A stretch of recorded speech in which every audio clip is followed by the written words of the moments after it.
Sri Krishna, Sri Krishna, Sri Krishna, Sri Krishna. Gurur Brahma, Gurur Vishnu, Gurur Devo Maheshwaraha, Guru Sakshat Param Brahma, Tasmai Shri Gurave Namaha, Tasmai Shri Gurave Namaha.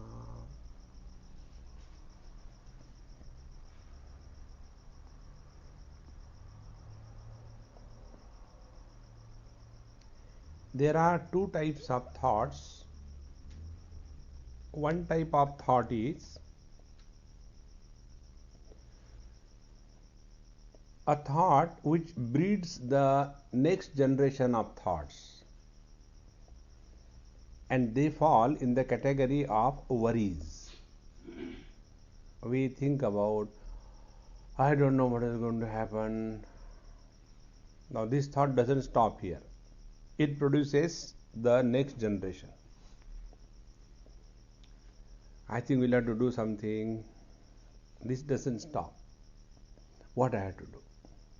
And in this manner, there is a self-propelling process of non-stop thinking. And these thoughts have no end.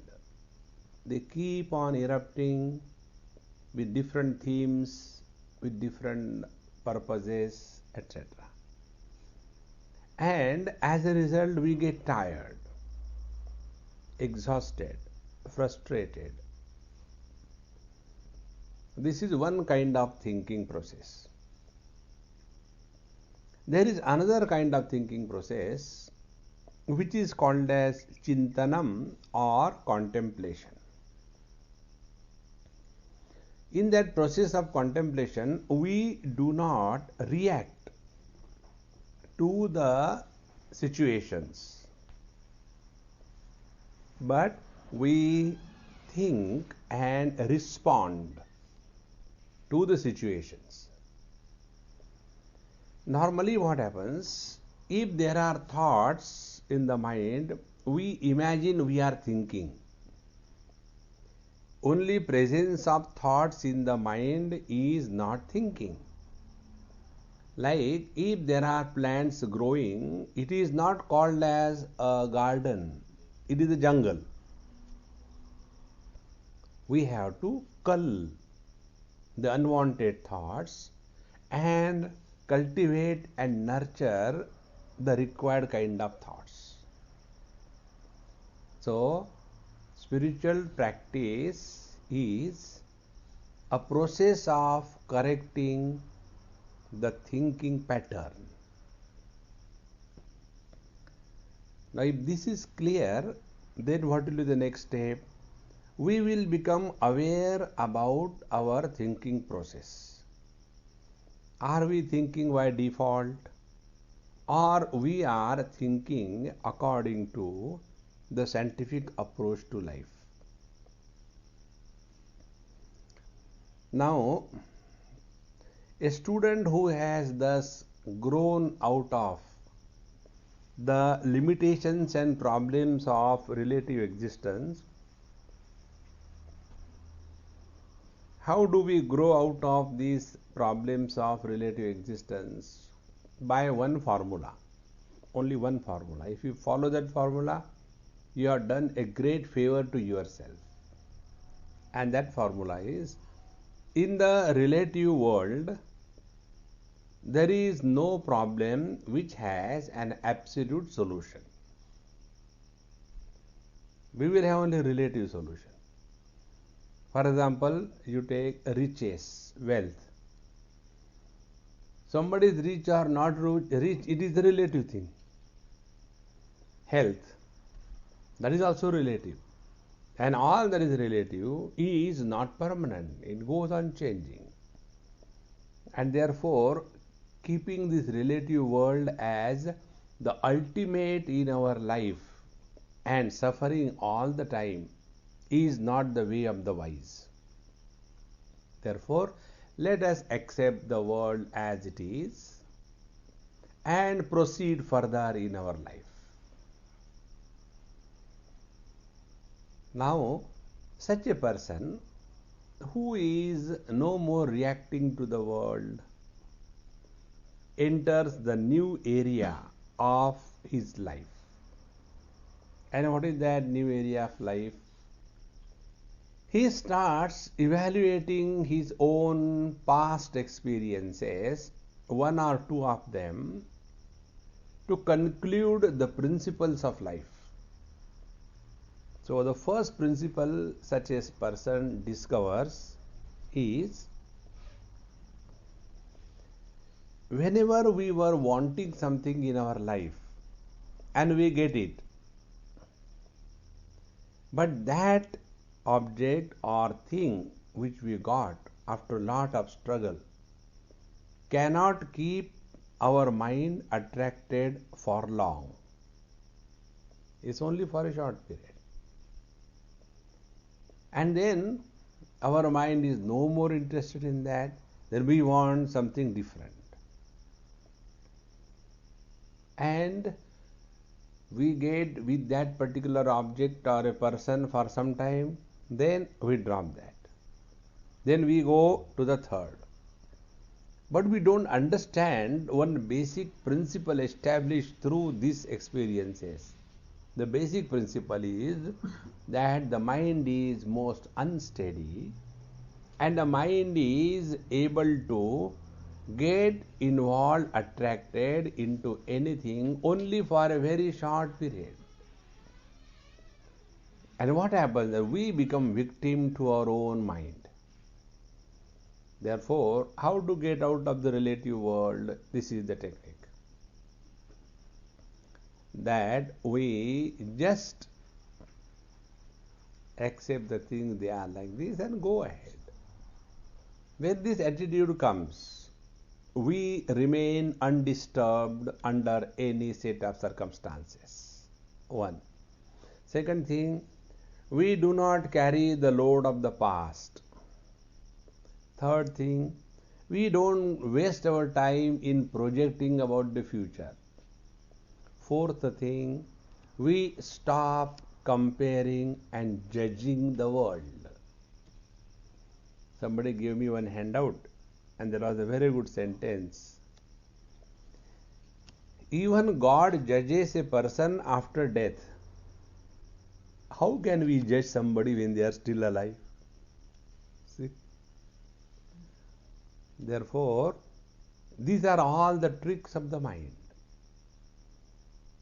Now, such a person who has grown wise with the experiences. How do we grow wise with the experiences? When we learn from our experiences. A wise man is a learned man. And if we cannot learn from the experiences of our life, who can help us? Now such a person enters the second area of contemplation or thinking. Now what is that area of thinking? Now let us go to the next level of process of contemplation. I'll tell you this from the through an example. There is a world of waves. Then there is wave, the effects, and ocean, the cause. Then there is ocean, the creator, waves, the created. And then there is water. Four things. So when the waves are thinking against the waves, in terms of waves, there will be only one type of life, and that is the life of competition, struggle, achievement, failure, friends, enemies, nears and dears, and the whole gamut of relative existence. The first level of thinking, where we are all lost. Now, in this thinking, there is no solution to any problem. This is what happens. Husband, wife in relation to each other, and both of them want that the other should understand me, and this has never happened. Now, the second level of thinking, the waves in relation to the ocean. So, the wave never competes with the ocean, but with other waves there is a competition. In what way I am inferior? In our religion, ladies are always cursed, they are always suppressed.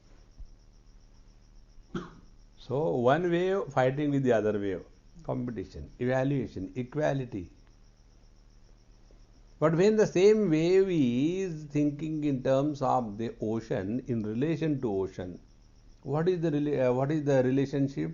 Relationship is that of the recognition of the greatness of the ocean and submission of ourselves to the ocean. Wave doesn't compete with the ocean. So, in the first step, we remain at the level of karma, physical involvement, activities. Then the second level we come, that we the waves and God ocean the creator. On our next relationship is established in our life, and that relationship is the relationship of a devotee with his respective God. Now, in this relationship, the wave or the person is constantly asking from the Lord. What he is asking? He is asking, "Oh Lord, I have got this desire, that desire. I tried to fulfill them through karma, but there are very many bad people. They don't allow my desires to be fulfilled. So you please help me." And then the devotee signs an MOU with God. "Oh God, you have got all the power, but no desire. Oh Lord, I have got all the desires, but no power to fulfill them. So let us sign an MOU. My desires and your power together, we will be successful." Now see, this is how the devotee invokes the strength of the Lord for the fulfillment of his desires. But one thing the devotee is not able to understand, that he is still wanting to fulfill the desires. And desires are the abnormalities on mind. He can't understand that.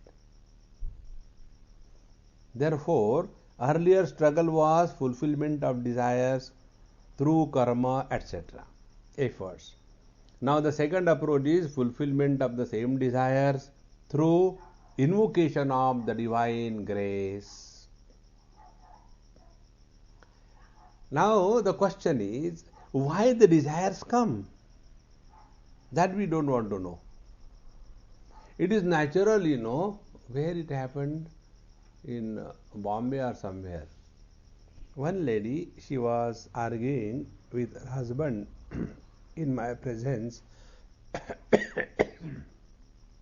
and she was asking, "Swamiji, tell me, is it a sin to desire for a nice house by a housewife?"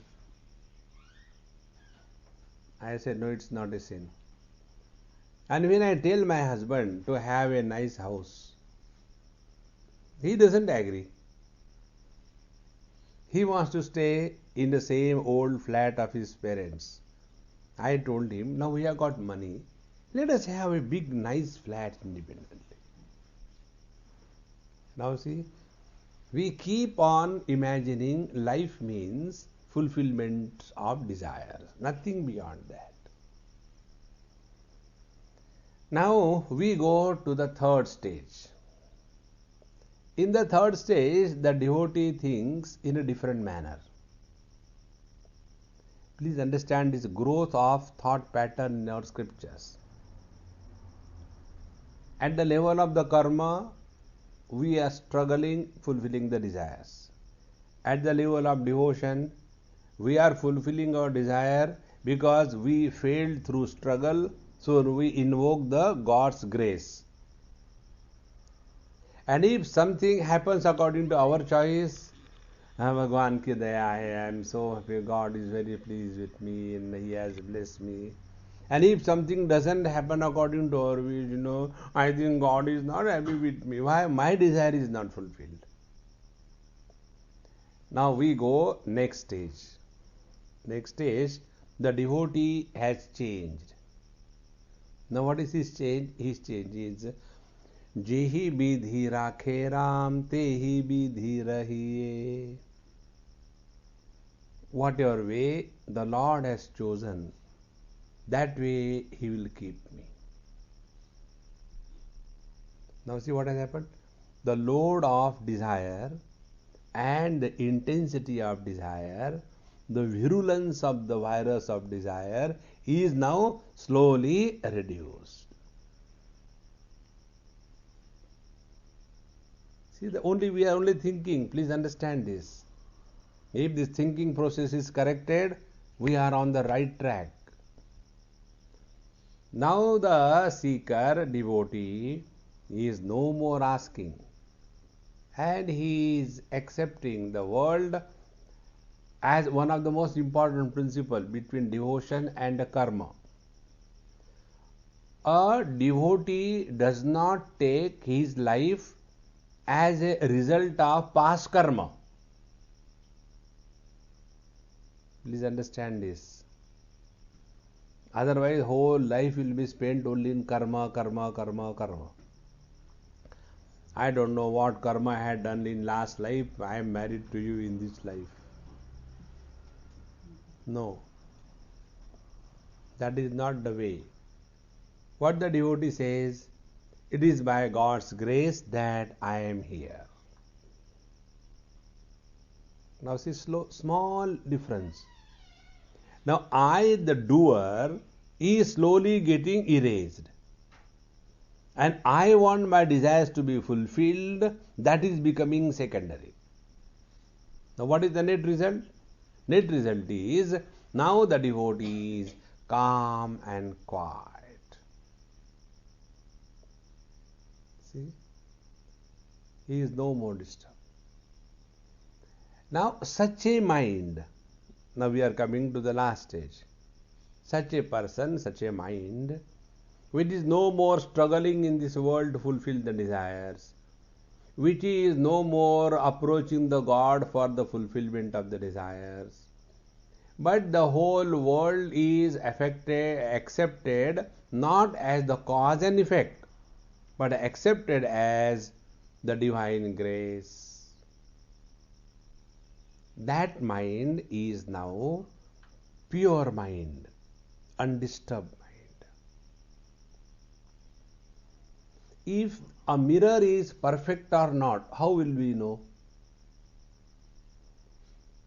When we stand before the mirror, our reflection is perfectly seen in the mirror, isn't it? Then we say that is a perfect mirror. In the same manner, that mind in which inquiry about the absolute reality kindles, that mind is the pure mind. That pure mind means what? Oh, never mind, forgiving everybody, loving everybody, having compassion. When you see the poor people, you also start crying. That is a disgusting existence. Pure mind is that mind where inquiry about the truth is kindled. And when the inquiry about the truth is kindled, we have really entered the path of spiritual evolution. It is something like this, You go to the airport, get yourself checked in, then get your boarding pass, and then go through the security, then immigration, then you go and get into the aeroplane, and then slowly all instructions, and then you sit, and last the door is closed, and then the flight starts, aeroplane starts running, and now it has become airworthy. When it has become airworthy, it has taken off. Step by step, in the same manner. First, relative existence, struggle, etc. Achievement, failure is a big issue. Then, oh God, please help me. I cannot fulfill my desires. You help me. Then the third stage, whatever Lord is doing is the best for me, because my life is His Leela. Such a person now inquires, what is this whole tamasha about? You got, this FM radio, no? Somebody asked me, Swami, what is this FM? Faltu masala. Everywhere you go, non-stop blaring. So, now we start looking at the world as a total phenomena.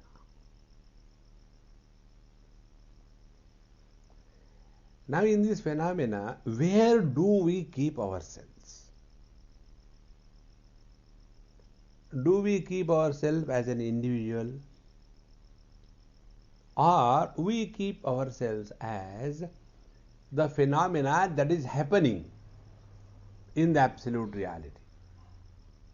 So taking the first example, whether we keep ourselves as a wave against waves, or we keep ourselves as an ocean against waves, or we keep ourselves as the waves against the ocean, or we keep ourselves as the water. These are the four options. So whether we keep ourselves as an individual, separate from the world and separate from the God, and struggle to fulfill desire, or we keep ourselves as an individual, separate from the world and the God, and praying to the Lord, oh Lord, please fulfill my desires. Or third, I accept myself as instrument in the hands of the Lord, and as He has kept me, I am happy with that. Or I accept myself to be that absolute reality in which the cause and effect is superimposed. Like on the water, ocean is placed as the cause and waves are placed as the effect. So ocean the cause and waves the effect. Both of them are superimposed on the water. From the water's point of view, there is neither waves nor ocean. This is the principle enunciated by Bhagavan Sri Krishna in Bhagavad Gita, 9th chapter. Maya tatamidam sarvam jagadavyaktamurtina mastani sarvabhutani nachaham teshvavastitaha nachamastani bhutani pashyame yogameshwaram bhuta bhrunnaja bhutastaha mamatma bhuta bhavanaha. On the basis of this, our whole spiritual knowledge is established. First, Bhagavan says, Maya, by me, idam sarvam tatam. Maya tatamidam sarvam. Tatam means what? Pervading, expansion. Like the metal is expanded into a thread. Therefore, these instruments like veena, tambura, that is called a tantu vadya. Tantu vadya means what? There is the thread out of the metal, it is expanded and a thread is made. In the same manner, It is one absolute reality which is expanded in the form of Jiva Jagat Ishvara. Therefore, the water says, Maya tatamidam sarvam, by me everything is pervaded. What is that? The oceans, the waves, the rivers, the icebergs, the dewdrops, the lakes, the ponds. See? Everything is pervaded by me. Maya tatamidam sarvam. If we remove the water from the ocean, it is not the ocean. If we subtract the waters from the waves, they are not the waves. In the same manner, there is absolute existence. If you remove existence, what remains? Non-existent. Therefore, when the teacher says, Maya tatamidam sarvam jagadavyaktamurtina, and like the metal which is pervading all the ornaments, or the water which is pervading all the expressions of water, what is that? It is avyaktamurti, is without any form. See? In metallurgy, chemistry, you must have studied.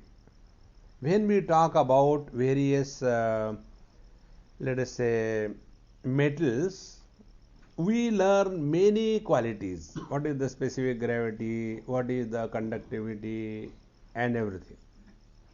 We do not talk about the shape of any metal. Gold has this shape. No. Because Tattva is formless. And therefore, existence of a hanky, existence of a paper, existence of a wise man, existence of a fool, existence of a snake. Now this existence is not conditioned by anything. But without the existence, nothing can exist. So this absolute existence is formless, but it supports all the forms. For example, space is formless, and space gives existence to all the forms. Like, my 5 fingers are 5 because the space has given the shape to these 5 fingers. But if we look at the space, space doesn't have any shape of her own.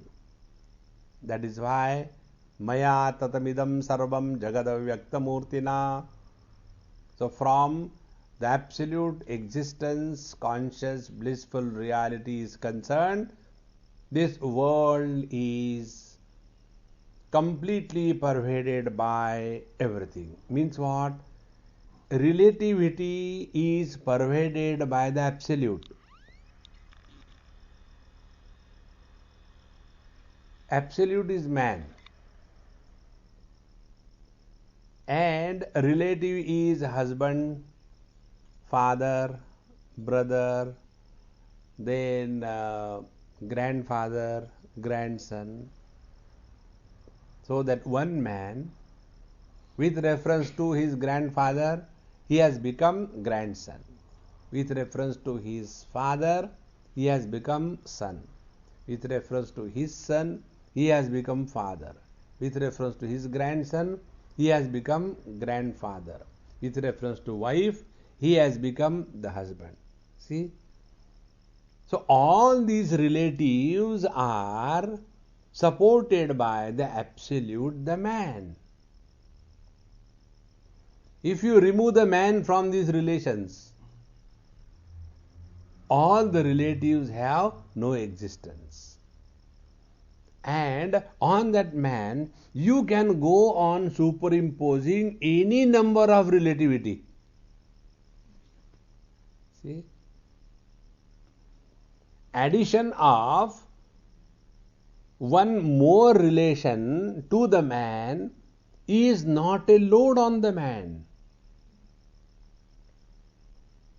See, when we take the space, total space, on that total space we go on adding relative positions. North, east, west, south. No, no, no. We should make more divisions of the directions. Good. So we make north, east, then north, south, east, then southwest, then north, east, west. So 4 more. So 4 plus 4, 8. Why not add some more? What is that? Upward, downward. So on this one space, you keep on adding many directions. This does not have any influence because in the absolute, the finite is always imagined. See, on the absolute man, all the relations are imagined. They are not real. Imagine means what? In relation to other. There was a father scolding his son. I have given you birth and this is the way you behave. So the son was tired. Dad, enough is enough. Who told me you gave me birth? Then I gave you birth. Son Uwach. How? Who called you dad without my birth? So the father and the son, they are in relation to each other. They are not absolute. Therefore, from the absolute standpoint, relativity is imagined. Think. That is why in Dakshinamurti Stotra, Bhagavan Shankaracharya says, विश्वं पश्यति कार्यकारणतया स्वस्वामी संबंधतः शिष्याचार्यतया तथैव पितृपुत्राद्यात्मना भेदतः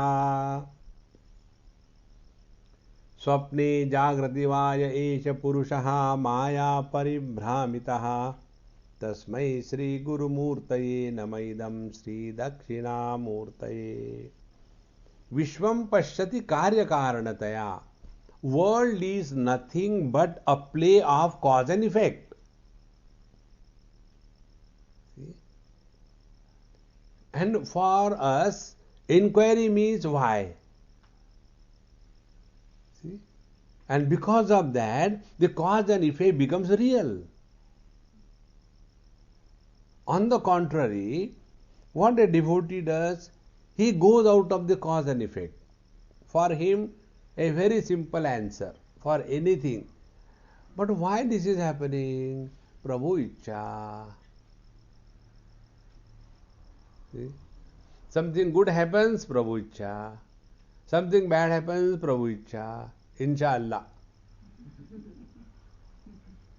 In Middle East, once I was going somewhere and our car failed, so we had to take a taxi.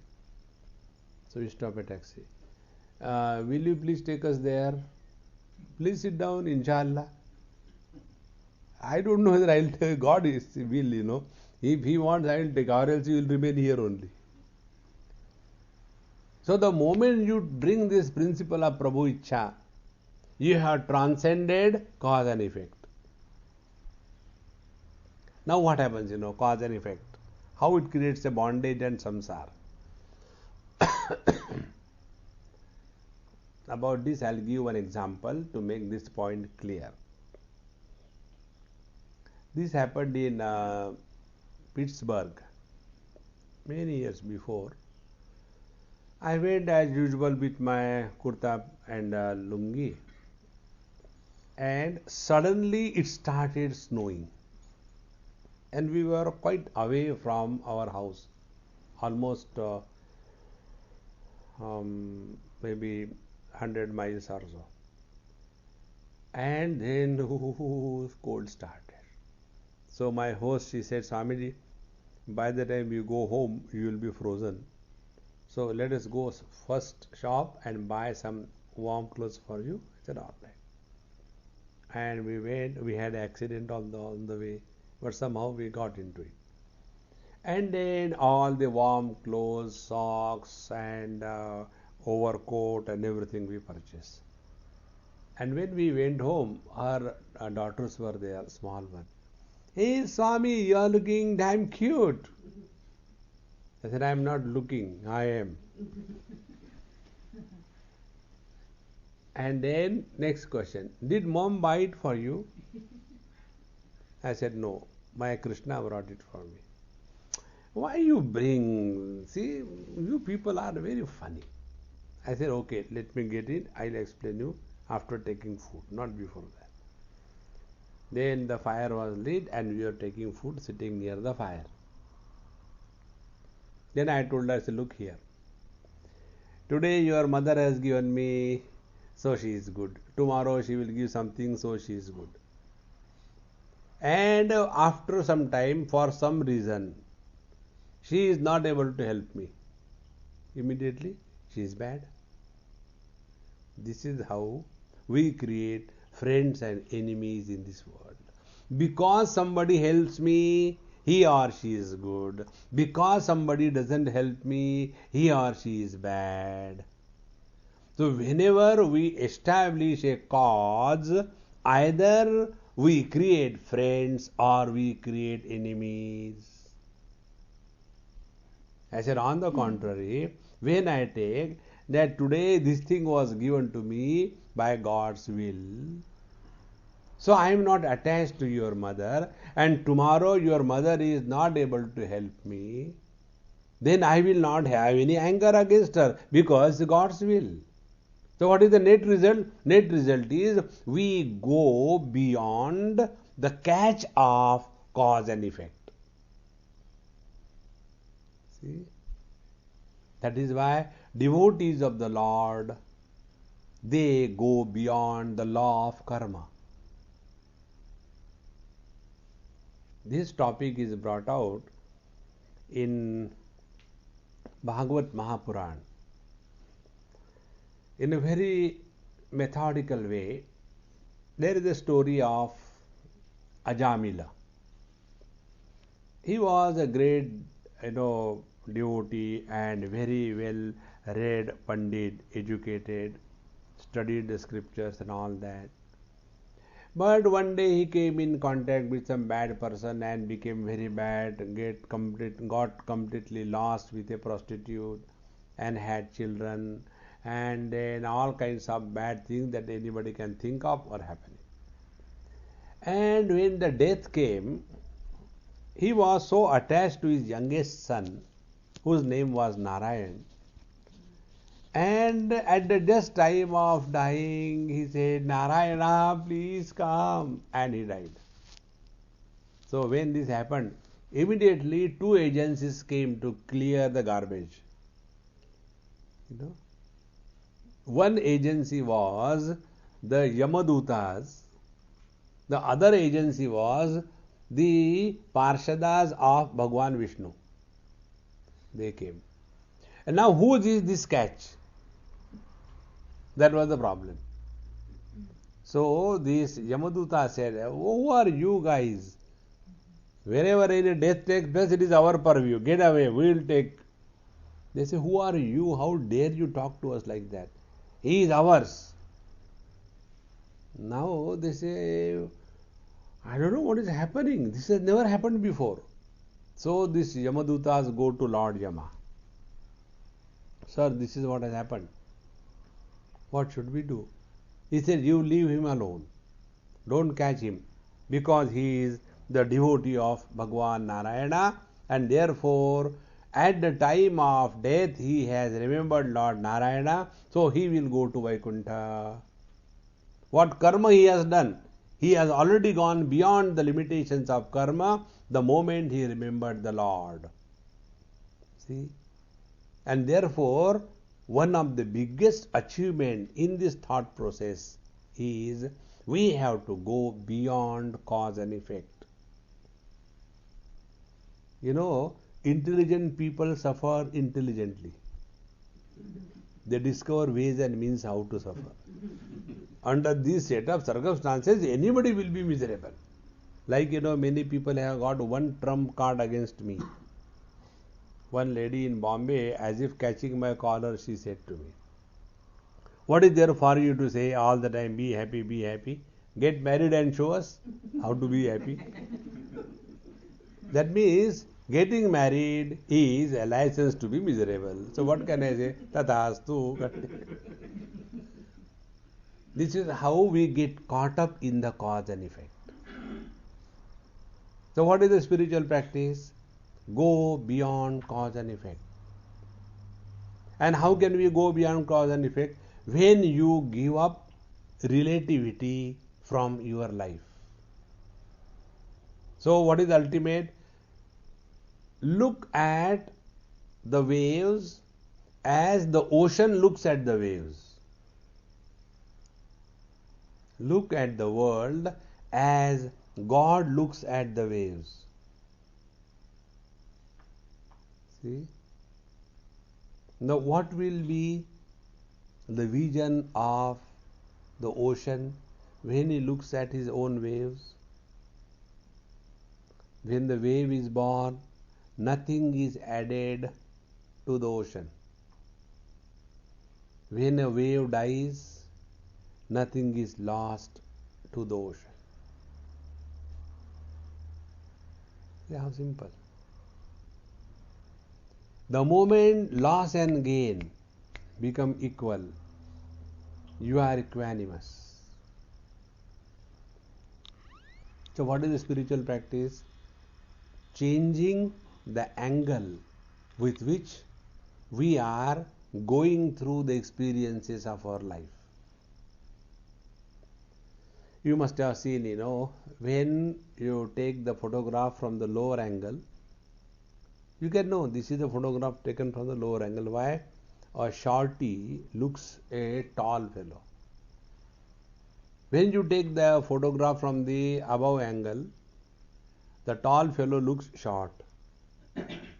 The correct perception is when the photograph is taken at the eye level.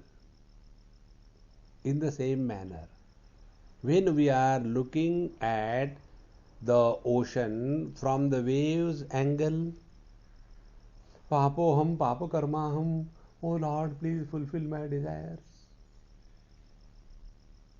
See? If I look parallel with the other waves, what do you think? I'll show you my. See? You have seen your Australian Commonwealth, as if there is nobody in the whole world who could be shown on the TV. Because it is only we. Yes, you have won medals, that's true. But that doesn't mean others are non-existent in this world. We, one wave versus other waves. So, we first give up the relative perception at a competitive level. Then the second stage we create I the waves versus the ocean. Now the third, I the ocean looking at the waves. For me everybody is equal. But one important thing remains. Now here's a very big catch. Be attentive. Whenever I consider myself to be superior than others, I am still caught up in relativity. See? When I have no money, I am poor. Then I have a lot of money, then I am rich. And when I got a lot of money, what do? No, keep this thing, you may be benefited, you will require it, please keep it. Why? I have money. So when I consider myself as rich and you as poor, where am I caught? I am caught in the money, is it not? Because poverty and riches, both are with reference to the money. Similarly, I am a yogi, you are a bhogi. So, you have got this problem, don't worry, I am there, I will solve your problem. See? So the duality is still valid. And in such a me, the powerful one, those who will worship me, I will bless them. See? Those who will not worship me, why should I bless them? So, my devotees and those who are not my devotees. My clients and not my clients. See? The basic cause of samsara, relativity, is maintained. Now the last vision. Last vision is how the water is looking at the ocean and the waves. From the water's point of view, there is no sense of otherness. Neither the ocean can drown the water, nor the water is broken into pieces when the waves die. This eternal, conscious, divine existence is the ultimate. To bring this evolution in our thinking process, great masters have written great compositions so that our thinking process changes. Satsangatve nissangatvam, nissangatve nirmohatvam, nirmohatve nischalatatvam, nischalatatve jivan muktihi. Bhaja Govindam, Bhaja Govindam.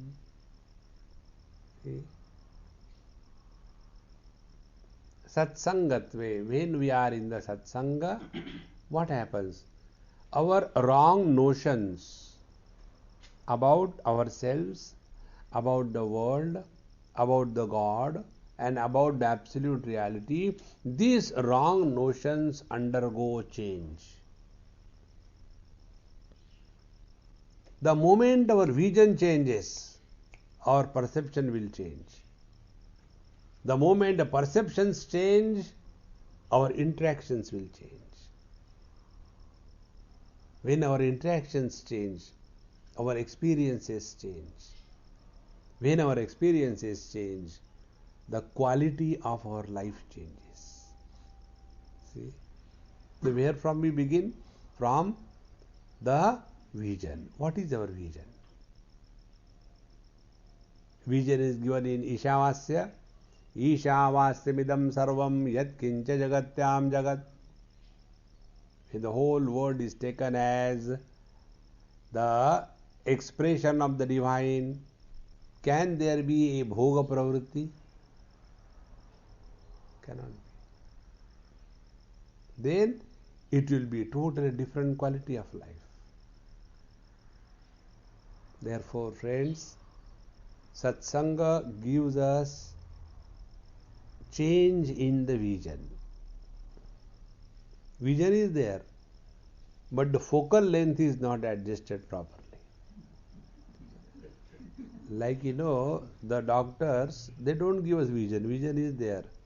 Our eye muscles have lost their ability to change the focal length of that muscular lens, and therefore, whenever for the first time you get the glasses, you are not able to see properly. So what you do? Papa, these days what style you are doing? Now, the focal length of the object and eyes is adjusted not by the eye muscles, but by the biceps muscles. Whether you adjust your eye, this ball, or you adjust the distance, result is the same, isn't it? But then a condition comes where your hand becomes too short. You can't see. So what we do, we put on the glasses. When we put on the glasses, we bring that object up to a particular level only by changing the focal length. And when the focal length is changed, the truth is revealed. In the same manner, now our attention is only on the names and the forms, and therefore the focal length is not focused on the pure existence, and therefore many rays is experience. Names and forms are many, sounds are many, silence is one. Forms are many, formlessness is one.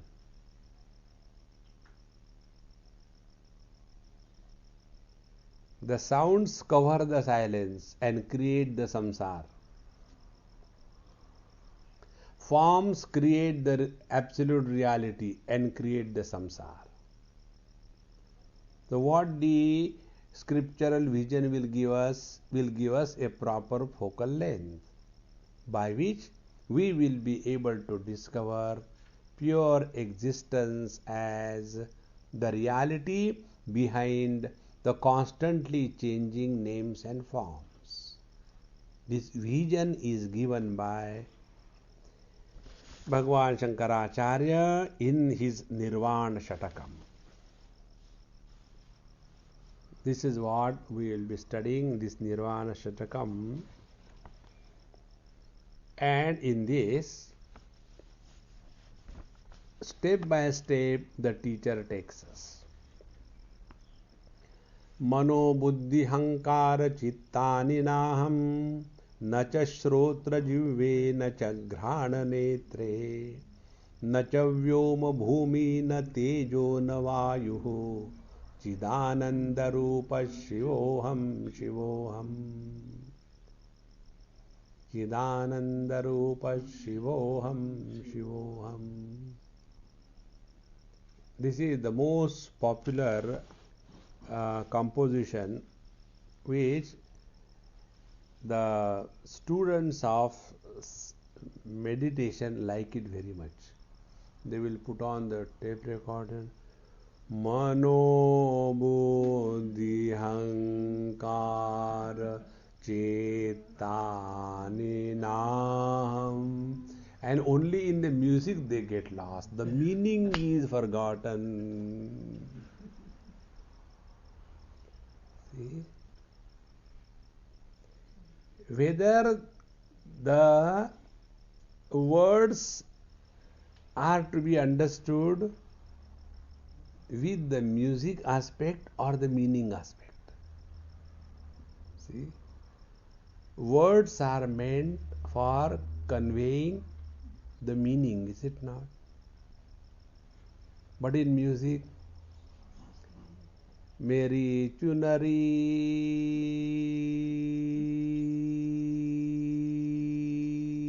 then the audience is getting tired. Band ho gaya, bas.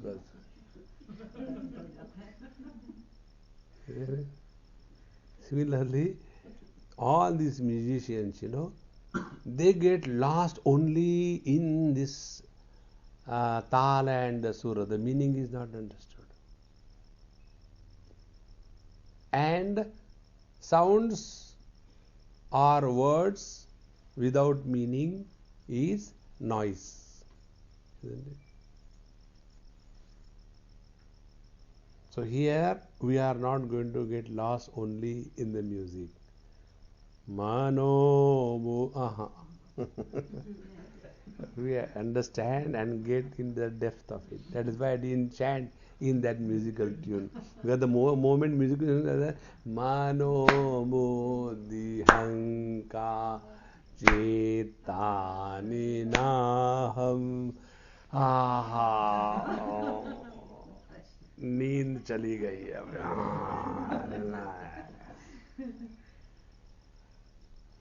So, what the teacher has to say in this verse? What we have recognized ourselves to be, let us evaluate. When it is said that I am very, very sentimental, so I means mind. When I say that I am very intelligent, I don't like dull-witted fellows around. So, I is buddhi, intellect. Then, I always believe in putting efforts and success. You know this thing? Those tall buildings, yes, mind.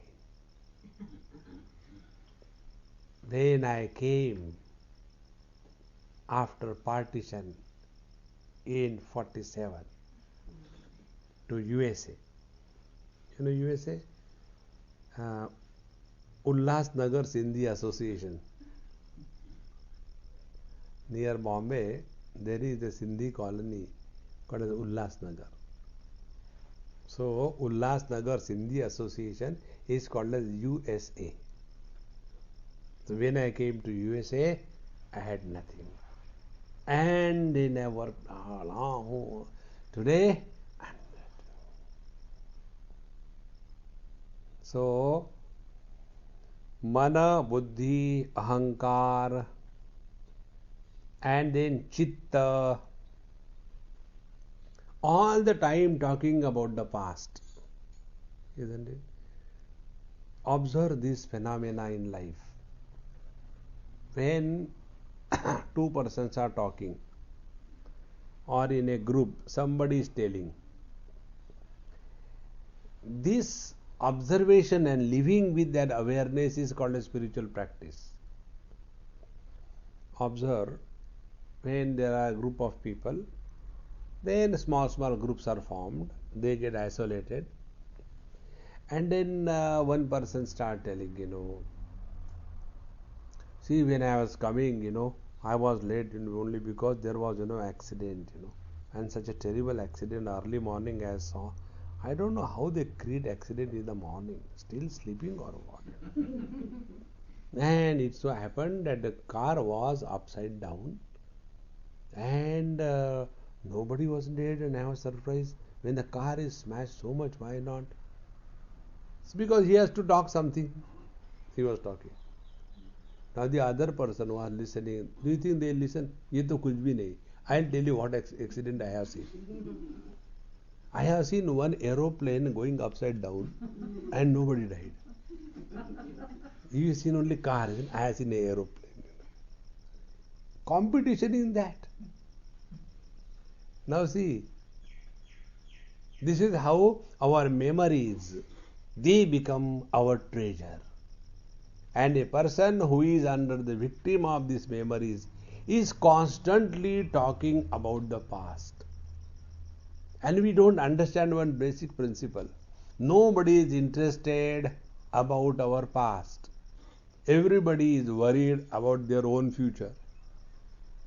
But what do we have? Suppose I have got peanuts in my pockets. I can't give cashew nuts. Isn't it? What I have in my memory is only my past. So I keep on talking, कि जब हम जवान थे, who knows you were जवान, born Buddha.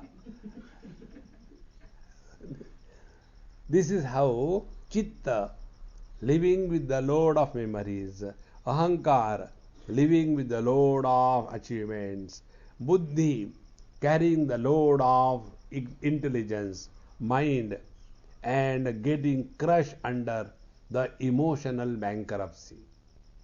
Mano buddhi chitta ahankara na aham. So this is the first step. Now what is the reason that I am not? Because Chidananda Rupa Shivoham Shivoham. I'll tell you in short. I think tomorrow 7:30 you have to go, isn't it? Okay. Now it is 59 minutes 41 seconds. So I will not continue. I will stop here. And how the mana buddhi chitta ahankar, with which we come in contact with the whole world, how they are, we are not that, but we are the conscious existence, what exactly it means, and how this can be sorted out. That is the topic which we will take tomorrow, and thus change our vision from among the waves to how the water looks at the total creation. Om Purnamadaha Purnamidam Purnaat Purnamudachyate Purnasya Purnamadaya Purnamevavashishyate. Om Shanti Shanti Shanti. Harihi Om. Shri Gurubhyo Namaha. Hari